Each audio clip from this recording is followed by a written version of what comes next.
आज हम पढ़ने जा रहे हैं एक नया टॉपिक, इसका नाम है colligative properties. Colligative properties, colligative properties क्या है? देखिए एक सॉल्यूशन है हमारे पास। उस सॉल्यूशंस की बहुत सारी डिफरेंट प्रॉपर्टीज हो सकती है, उसमें तो कोई डाउट नहीं है। अब वो डिफरेंट प्रॉपर्टीज किस पर डिपेंड कर रही है उसको हमें देखना है।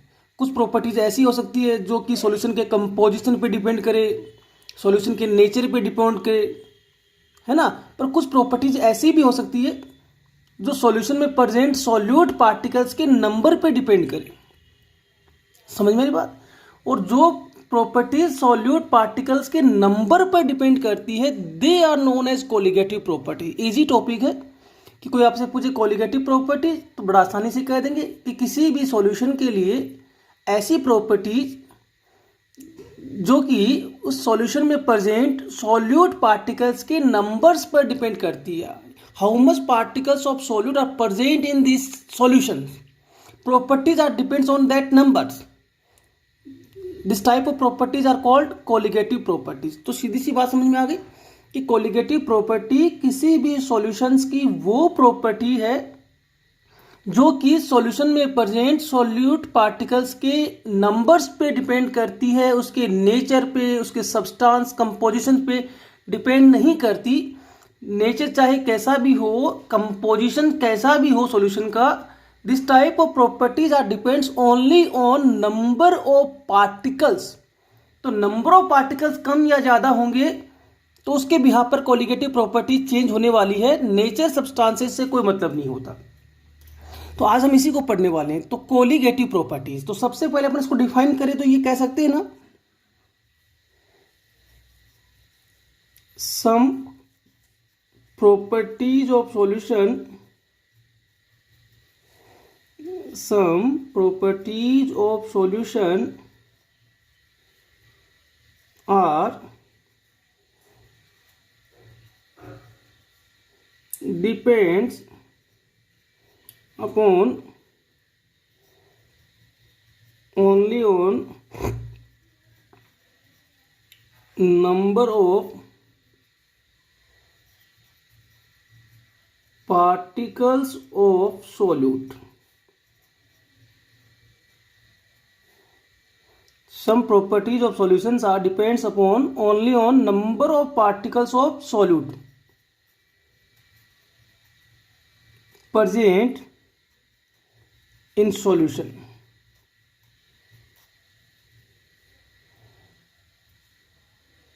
समझ में? और कॉल्ड, ये जो प्रॉपर्टी इनको अपन क्या कहेंगे, और कॉल्ड कोलिगेटिव प्रॉपर्टीज।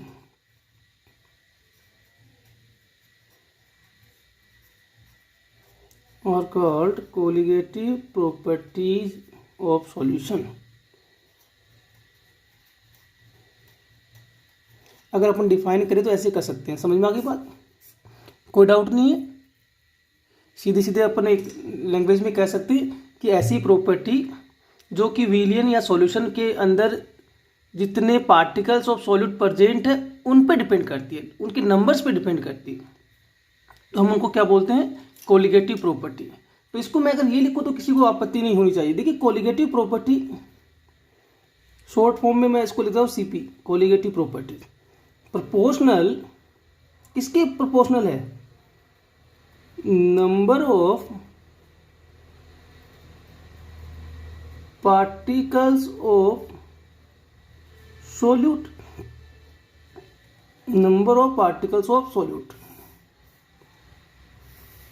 सही है?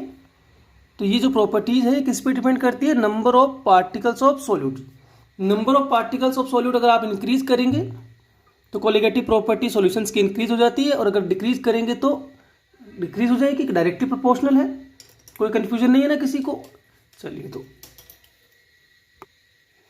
एक बात याद रखना, ये जो कोलिगेटिव प्रॉपर्टी है, कोलिगेटिव प्रॉपर्टीज, अगर इसके बारे में मैं ये लिखूं तो किसी को दिक्कत नहीं होगी। कोलिगेटिव प्रॉपर्टीज ये किस पे डिपेंड करती है, नंबर ऑफ पार्टिकल्स पे, नंबर ऑफ पार्टिकल्स पे डिपेंड करती है। इसका मतलब नेचर पे डिपेंड नहीं करती, सॉल्यूशन का नेचर या सब्सटेंस का नेचर कैसा भी हो उस पर डिपेंड नहीं करते। तो colligative properties are not depends upon are not depends upon nature and composition of substance, composition of substance. इसका मतलब ये हो रहा है कि ये इस बात पे डिपेंड नहीं कर रही कि मान लीजिए सॉल्यूशन है जिसमें वाटर सॉल्वेंट है, तो ये इस बात पे डिपेंड नहीं करे कि वाटर में हमने NaCl डिजोल्व किया है या CaCl2 कैल्शियम क्लोराइड डिजोल्व किया है, इससे कोई मतलब नहीं है। NaCl डिजोल्व करिए, कैल्शियम क्लोराइड डिजोल्व करिए या कोई और अदर सब्सटेंस डिजोल्व करिए, उससे मतलब नहीं है। कोलिगेटिव प्रॉपर्टी डिपेंड करेगी जो भी सब्सटेंस आप डिजोल्व कर रहे हो उसका अमाउंट ऑफ नंबर कितना है, उसका पार्टिकल्स नंबर कितना है, उस पर डिपेंड करेगी। अगर आप अमाउंट बढ़ाते हो यानी कि नंबर ऑफ पार्टिकल्स बढ़ाते हो तो उसी सॉल्यूशन का कोलिगेटिव प्रॉपर्टी बढ़ जाएगा, और अगर आप उस अमाउंट को कम करेंगे तो उस सॉल्यूशन का कोलिगेटिव प्रॉपर्टी कम हो जाएगा। समझ में आ रही बात? कोई कंफ्यूजन नहीं है? चलिए तो आगे, तो ये दो बातें समझ में आ गई। तो मैं एक बार फिर से थोड़ा सा क्लियर कर दूं कि कोलिगेटिव प्रॉपर्टीज का मतलब properties which are depends upon number of particles. अगर शॉर्टर टर्म में लिखूं तो मैं ये लिख सकता हूं properties which are depends upon number of solute particles, solute molecule कह दो, एक की बात है। शॉर्टर टर्म में ये बोल सकते हैं कि properties which are depends upon number of solute particles और कॉल्ड कोलिगेटिव प्रॉपर्टीज। किस पे डिपेंडेबल नहीं है? Nature and composition of substance पे डिपेंडेबल नहीं है, यानी कि सॉल्यूट क्या डाला उसके नेचर पे डिपेंडेबल नहीं है, और सॉल्यूट डालने के बाद जो सॉल्यूशन बना उसका कंपोजिशन कैसा है उस पे भी डिपेंड नहीं करता। These are depends only on number of particles. If we increase the amount of substance, increase the number of particles, then colligative property increases. If we decrease the number of particles, it means we are using lesser amount of solute, then colligative property decreases. एक बात और याद रखना, देखिए सोचने वाली बात है कोलिगेटिव प्रॉपर्टीज में। अगर अपन एक पॉइंट को समझे कि जैसे मान लीजिए मेरे पास NaCl है, NaCl एक सोल्ट है और ये इसका एक पार्टिकल है, एक पार्टिकल, समझना एक बार, और मैंने इसको वाटर में डाला, वाटर में डालते ही क्या हो जाता है? डिजोल्व होता है, और डिजोल्व होते ही क्या करता है? दो भागों में ब्रेक होता है, Na+Cl-। तो ये ब्रेक हो गया, ऐसे दो ब्रेक होने से कितने पार्टिकल हो गए? ये एक अलग हो गया और ये एक अलग हो गया। तो मैंने कितने पार्टिकल यूज किया था? एक। आफ्टर डिजोल्विंग ये कितने हो गए? 1 + 1 2। तो इसका मतलब आप समझना ध्यान से कि मैं ये कहने का प्रयास कर रहा हूं कि मैंने NaCl का एक पार्टिकल यूज किया था। जब मैं यूज कर रहा हूं तब तो वो एक पार्टिकल है, पर मैंने जैसे डिजोल्व किया तो ये दो भागों में डिसोसिएट हो गया। In the two parts it is broken, Na+Cl-। तो अब इसके कितने पार्टिकल हो गए? 2 पार्टिकल्स। तो कोलिगेटिव प्रॉपर्टी इस 2 पार्टिकल्स पे डिपेंड करेगी, न कि इस पर, क्योंकि ये तो बिफोर डिजोल्विंग है। इससे क्या मतलब है? ये तो प्योर सॉल्यूट है, हमें मतलब है सॉल्यूशन से। हमें तो मतलब किससे है? सॉल्यूशन से, क्योंकि कोलिगेटिव प्रॉपर्टी किसकी पर जा रही है? सॉल्यूशन की।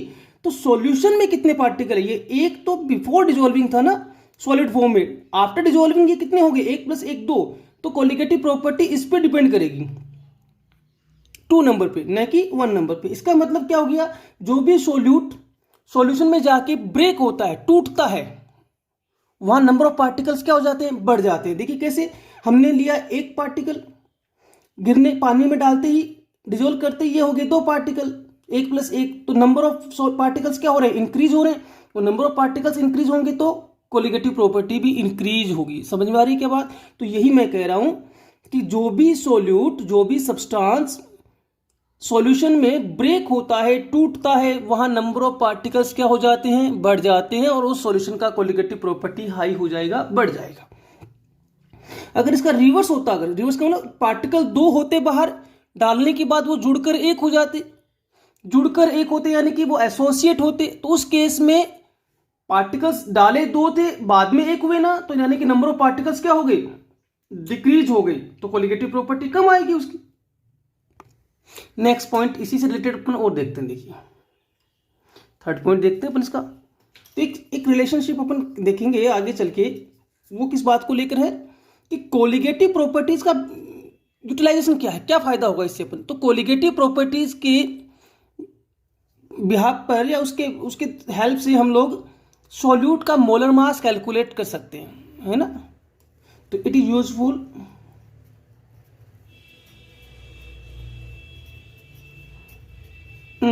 डिटर्मिनेशन ऑफ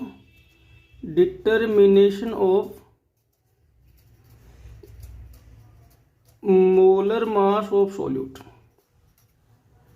तो अपने ये याद रखेंगे कि क्या कर सकते हैं हम लोग कोलिगेटिव प्रॉपर्टीज के बिहाफ हेल्प से, with the help of colligative properties we can calculate the molar mass of solute. यही कहने की बात हो रही ना, with the help of colligative properties we can calculate, we can determine the molar mass of solute.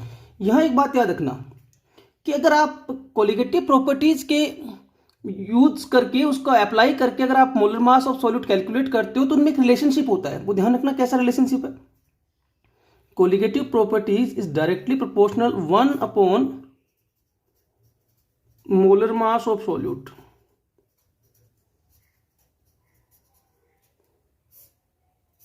इसका क्या मतलब हुआ, किसी सॉल्यूशंस की कोलिगेटिव प्रॉपर्टी अगर हायर है, हाई आ रही है, ज्यादा आ रही है, तो इसका मतलब उसमें प्रेजेंट सॉल्यूट का मोलर मास कम होगा। कम होगा नहीं होगा ये आगे जाके फ्यूचर में अपन बात करेंगे, पर यहां फिलहाल रिलेशनशिप यही कह रहा है कि कोलिगेटिव प्रॉपर्टीज के बिहाफ पर अगर आप उसकी मदद लेकर, उसकी हेल्प लेकर अगर आप कोई सॉल्यूट का मोलर मास डिटरमाइन कर रहे हो तो ये रिलेशनशिप देखने को मिलेगा, ठीक है ना। कि एक सॉल्यूशन मिल गया, जैसे मान लीजिए आपके पास एक सॉल्यूशन है ए बी, सॉल्यूशन क्या है ए बी, आपने क्या किया, बी का मोलर मास कैलकुलेट किया है, molar mass of B, B का मोलर मास किसकी हेल्प से, with the help of colligative property. तो आप ये रिलेशनशिप देखेंगे कि Cp is directly proportional to 1 upon molar mass of B.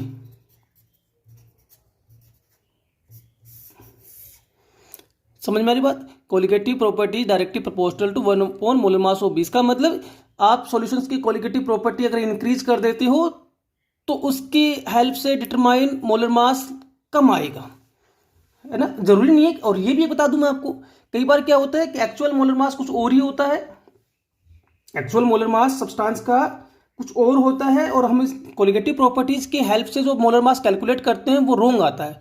उसके रोंग आने का कारण यही है, रोंग तब आता है जब कोलिगेटिव प्रॉपर्टी ओरिजिनली जितनी होनी चाहिए उतनी ना होकर उससे ज्यादा या कम हो जाए।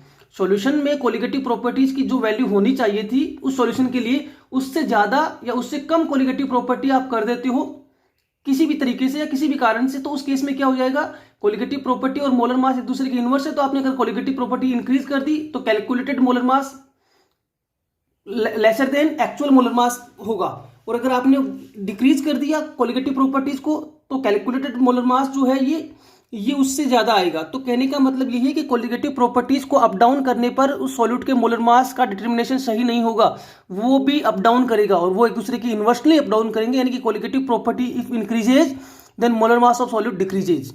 इस पे अपन ज्यादा क्या डिस्कशन कर रहे हैं, ये समझ में आ गई बात सबको। तो ये 3-4 बड़ी बातें अपन समझ गए कोलिगेटिव प्रॉपर्टीज को लेकर, ठीक है। अब अपन आते हैं फाइनली कुछ एग्जांपल्स पे,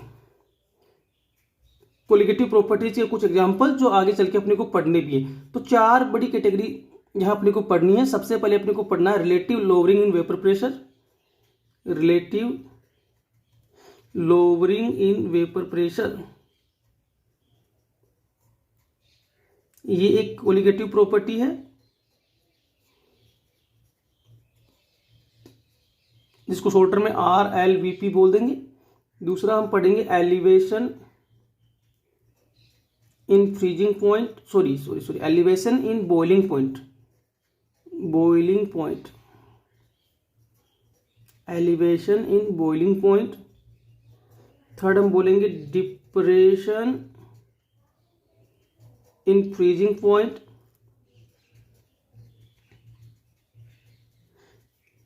पॉइंट, और फोर्थ हम बोलेंगे ऑस्मोटिक प्रेशर,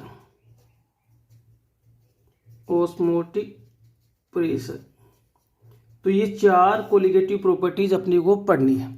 और क्या पढ़ना है, इन चारों कोलिगेटिव प्रॉपर्टीज को पढ़ना है और इनकी हेल्प से मोलर मास ऑफ सॉल्यूट को डिटरमाइन करना है। यानी कि इन चारों प्रॉपर्टीज को, ये चारों क्या है, कोलिगेटिव प्रॉपर्टीज है, दीज आर कोलिगेटिव प्रॉपर्टीज। तो इन सब की स्टडी करनी है और इनकी हेल्प से क्या डिटरमाइन करना है, molar mass of solute determine करना है। और फिर बाद में अपन चेक करेंगे कि determined molar mass actual molar mass के इक्वल है या नहीं है। ठीक है, ये अपने को बाद में पता चलेगा। तो याद रखना, अगर कोलिगेटिव, सीधी सी बात मैं आपको अगर एक शब्द में कहूं तो ये समझ लो कि ये NaCl हमने कितने पार्टिकल लिए, एक, और ये आफ्टर डिजोल्विंग भी एक ही रहता। समझना बात को, ये एक लिया और एक ही रहता, तो नंबर ऑफ पार्टिकल्स में कोई चेंज नहीं होता, और नंबर ऑफ पार्टिकल्स में चेंज नहीं होगा तो कोलिगेटिव प्रॉपर्टीज में कोई चेंज नहीं होगा। और जब कोलिगेटिव प्रॉपर्टीज में कोई चेंज नहीं होगा तो मोलर मास जो डिटरमाइन करेंगे वो एक्चुअल मोलर मास के बराबर आ जाएगा। यानी कि अगर आपका सब्सटेंस जो भी आप डिजोल्व कर रहे हो एसोसिएट नहीं हो, यानी कि जुड़े भी नहीं, और डिसोसिएट नहीं हो, यानी कि टूटे भी नहीं, तो जब वो जुड़ता नहीं है तब नंबर ऑफ पार्टिकल्स डिक्रीज नहीं होंगे, और अगर वो टूटेगा नहीं तो नंबर ऑफ पार्टिकल्स इंक्रीज नहीं होंगे। सीधी सी बात है कि अगर आपका सब्सटेंस एसोसिएट और डिसोसिएट नहीं हो रहा तो उस केस में नंबर ऑफ पार्टिकल्स में कोई चेंज नहीं आने वाला। भाई सीधी सी बात है, ये एक मार्कर है, अगर उसके दो टुकड़े कर देंगे तो संख्या में कितने हो जाएंगे, दो हो जाएंगे। भाई ये एक पार्टिकल है, इसको आपने ब्रेक कर दिया बीच से तो ये दो हो जाएंगे, या दोनों को जोड़ देंगे तो फिर से एक हो जाएगा। तो पार्टिकल्स नंबर में चेंज तो तब होगा ना जब इसको ब्रेक करेंगे या टूटे हुए को जोड़ेंगे, पर ना तो आप इसको ब्रेक कर रहे हो ना टूटे हुए को जोड़ रहे हो, एसोसिएट कर रहे हो, तो इस केस में नंबर ऑफ पार्टिकल्स चेंज नहीं होने वाले। नंबर ऑफ पार्टिकल चेंज नहीं होंगे तो कोलिगेटिव प्रॉपर्टीज की वैल्यू चेंज नहीं होगी, और कोलिगेटिव प्रॉपर्टीज की वैल्यू जब चेंज नहीं होती है, यानी कि सही एक्यूरेट वैल्यूज होती है, तो उस केस में molar mass actual molar mass के इक्वल ही होगा। डिटरमाइन करेंगे ना जो वैल्यू आप कोलिगेटिव प्रॉपर्टीज की हेल्प से, वो एक्चुअल मोलर मास के इक्वल ही आती है। ये जो एक्चुअल मोलर मास के इक्वल नहीं आएगा, ये केस कब देखने को मिलेगा, जब या तो सब्सटेंस आपका डिसोसिएट होता है या एसोसिएट होता है। क्यों? क्योंकि जैसे ही आप सब्सटेंस को डिसोसिएट या एसोसिएट करेंगे तो नंबर ऑफ पार्टिकल्स बदल जाएंगे, चेंज हो जाएंगे, और नंबर ऑफ पार्टिकल्स में चेंज होगा तो कोलिगेटिव प्रॉपर्टीज में चेंज आएगा। और चूंकि अभी हमने क्या कहा कि कोलिगेटिव प्रॉपर्टी और मोलर मास एक दूसरे के इनवर्स है, तो अगर कोलिगेटिव प्रॉपर्टी इंक्रीज हो गई तो मोलर मास आपका कम प्राप्त होगा, और अगर वो डिक्रीज हो गई तो मोलर मास आपका ज्यादा प्राप्त होगा, तो मोलर मास में चेंज देखने को मिलेगा। ठीक है, तो ये चार प्रॉपर्टीज अपने को नेक्स्ट में पढ़ना है। इसको मैं दोबारा से रिवाइज कराऊं ऐसी नौबत मुझे लग नहीं रही। छोटा सा टॉपिक है, इजी है, इसको आप कॉपी वर्क में कर लेंगे, और नेक्स्ट वीडियो में हम लोग एक एक करके इनको पढ़ेंगे, चारों कोलिगेटिव प्रॉपर्टीज को पढ़ेंगे, और इनके हेल्प से क्या डिटरमाइन करना है, molar mass of solute determine करना है।